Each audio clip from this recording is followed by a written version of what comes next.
Mag-iisang linggo na nga nung nag-workout ako and tinuloy-tuloy ko talaga siya.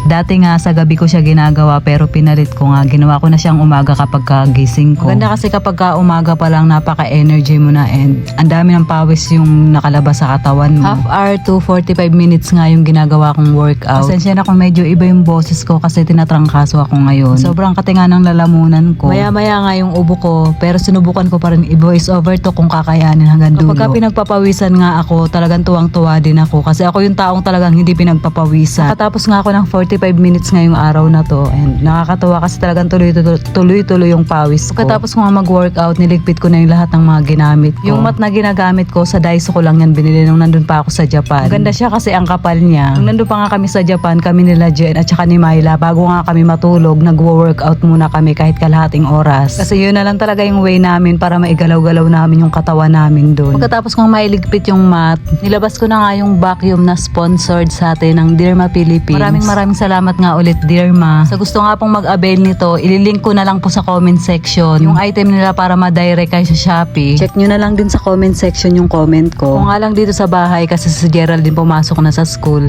si Tantan pumasok na rin. Si Carlos naman pumunta siya ng housing kasi may binili sila and sinama niya na rin si Talia. Kapag ganito nga maglilinis, mas gusto ko talaga yung mag-isa lang ako dito sa bahay. Kapag may mga bata kasi maya-maya ang takbuhan nila, so hindi mo naman talaga mapipigilan yung mga bata kapag gustong maglaro. Pagkatapos kong linisin yung sahig, sinunod ko naman tong bintana. Sa loob nga ng 2 linggo, isang beses lang talaga to nalilinisan. Kaya naipon na rin talaga yung sobrang dami ng alikabok. Alam nyo ba yung advantage sa akin ng pag-e-exercise sa umaga? Yung trabaho ko dito sa bahay, gusto ko talagang ituloy-tuloy. Parang sinasapian ka nga ng kasipagan, char. Sinunod ko na nga hugasan tong malalaki naming boiler. Naninibago nga ako dito kasi ang tahimik talaga ng bahay. Mga aso nga lang din yung kasama ko. Pagkatapos ko naman maghuhugas, nagtimpla naman ako ng tea. Galing pa nga ng Japan to at 4 na plastic pa nga yung dala ko nito. Kaya ang tagal maubos, si Geraldine naman umiinom na rin nga nito. Habang nagtsatsaa na nga ako, dumating nga si Geraldine galing ng school. Nagpalit nga muna siya ng damit. Kasi babalik siya ng 1:00 ng school. Tinuloy niya na nga yung naiwan ni Carlos na lulutuin na gulay. Ay, meron na naman nga kaming bagong 2 aso. Yung breed nga nito, Dachshund at saka Shih Tzu. Black and brown nga to. Yung isa nga dito hinihingi ni Gerald. 1 buwan pa nga lang nga ditong mga puppy na to. Sabi nga ni Geraldine kay Gerald na palakihin muna ng konti bago niya kunin. Kasi nga baka manibago sila. Sa kaibigan nga ni Carlos galing tong mga puppy na to. Gusto ko nga yung brown yung mapunta sa amin. Yun nga lang, ito nga rin yung hinihingi ni Gerald. So yan na nga, fast forward na to. Dumating si Gerald din ng mga 4:30 ng hapon dito sa bahay. Nagluto nga siya ng merienda na pansit canton para kumain at inulam niya na rin yung niluto niya kanina na ginisang sayote. Simula nga nung natuto si Carlos magluto ng pares,